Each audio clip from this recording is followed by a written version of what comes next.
The next part of the story of Hannah, when she brings Samuel to Eli the priest, and Samuel is dedicated to the things of God, Eli's two sons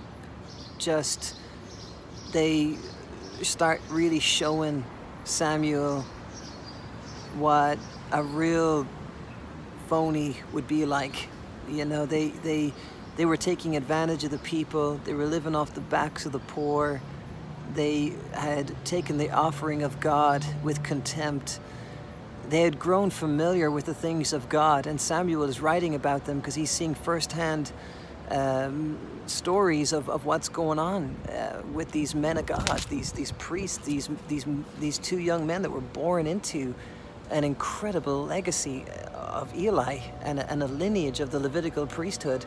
And Samuel gets to witness the shortcomings of the Levitical priesthood, the shortcomings of nepotism, and the transition of power from a father to a son, which never in Scripture worked out good or solid.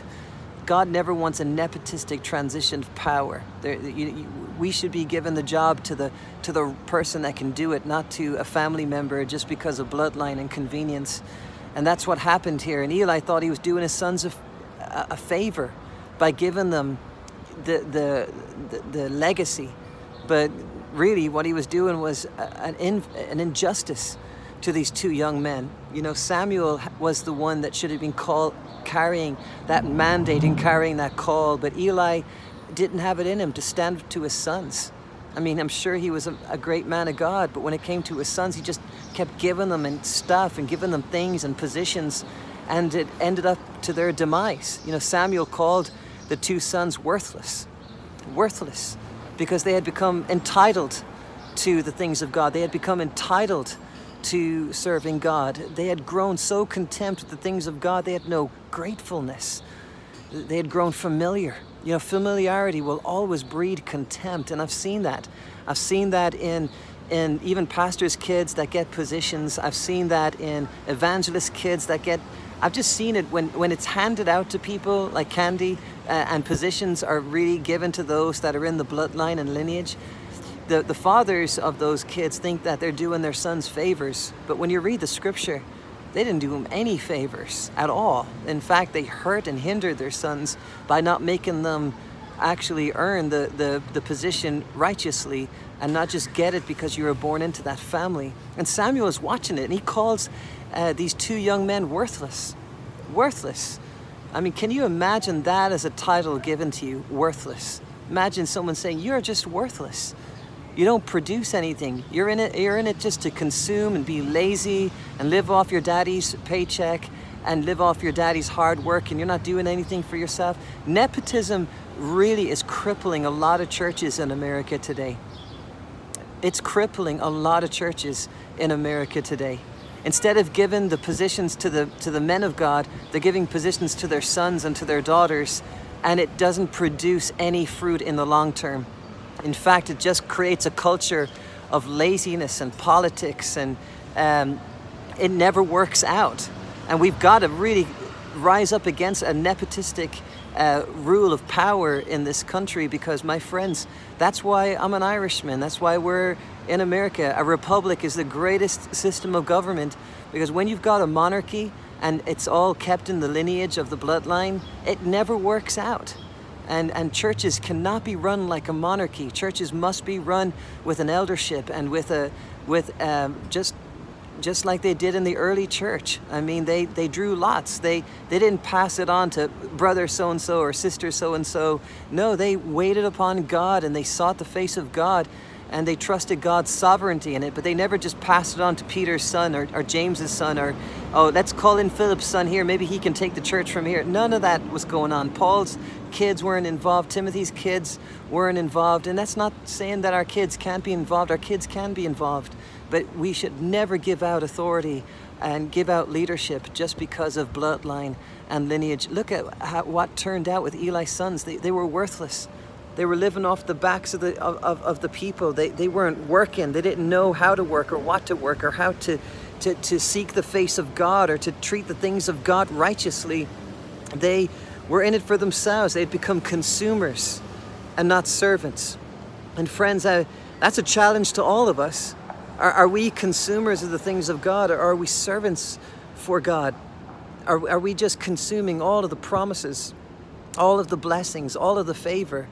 Or are we like Hannah, willing to serve and let go and surrender and lay down so that others might prosper, so that others will be blessed? Friends, I'm telling you, I believe that there is a prophetic word in this. You know, Jesus himself had no time really for the Levites. He had no time for the priesthood. You never really see Jesus sitting down with the high priest. You never read about Jesus having a good, healthy conversation with the scribes. You know, maybe a couple of Pharisees were open to Jesus, but for the most part, the scribes and the priests had no time for Jesus. They were so caught up in their lineage and their bloodline and their election that they were the elected ones and that they were untouchable, when the whole time Jesus wasn't around them, near them, close to them. They had really grown animosity towards the one that they were hoping to see come one day. And rather than Jesus endorsing the priesthood's religiosity and self-righteousness and self-holiness, Jesus says, I'm not going to have any time for a lot of you guys. I'm going to sit with the sinners. I'm going to be with the Samuels and with the Hannahs that are crying out and are desperate and hungry and want the presence of God and show gratefulness. Be careful of entitlement. The spirit of entitlement leads to arrogance. We're not entitled. The only thing that every human is entitled to is the pits of hell. That's what we're entitled to. Jesus gives to us what we are not entitled to. Jesus puts mercy on our lives. He puts favor on our lives, and we should always remain in an attitude of gratitude for the things of God that He has poured out upon our lives.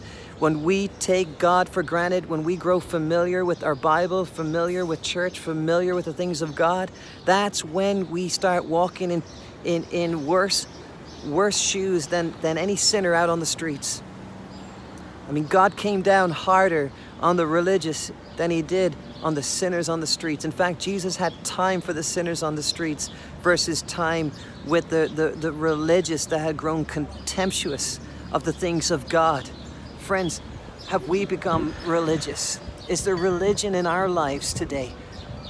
Have we grown familiar with prayer, familiar with the Bible, familiar with evangelism, familiar in our lives? God is calling us out of familiarity. Reject familiarity today. Reject complacency. Put it away from us. You know what's worse than any sin we could ever commit in the sight of God? Is when we treat the things of God with contempt. And we grow familiar with worship, and we grow familiar with our relationship with God. And we grow arrogant in the things of God. Friends, God is near to the brokenhearted. God is near to those that are hungry and thirsty for righteousness. God is near to those that are willing to draw near to Him, not those that hide behind a religion like Calvinism and so that they can just do whatever they want. God, you know, the Hophni and Phinehas were Calvinists. That's what they were. The scribes and the Pharisees were Calvinists. Jonah was a Calvinist. They trusted the election. They trusted the bloodline. They trusted that it's all set for them. And Jesus had no time for that mentality.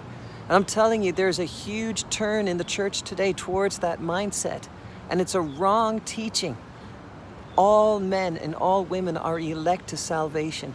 Whosoever will believe on Jesus Christ will be saved. How will they believe if no one goes and preaches? Listen, my friends, we got to go and preach the gospel because God desires all men to be saved and come unto the knowledge of the truth. Jesus said, if I be lifted up, I will draw all men unto me. Jesus is about all people, not just about the few that we think fit in with our community and culture. That's sick to God.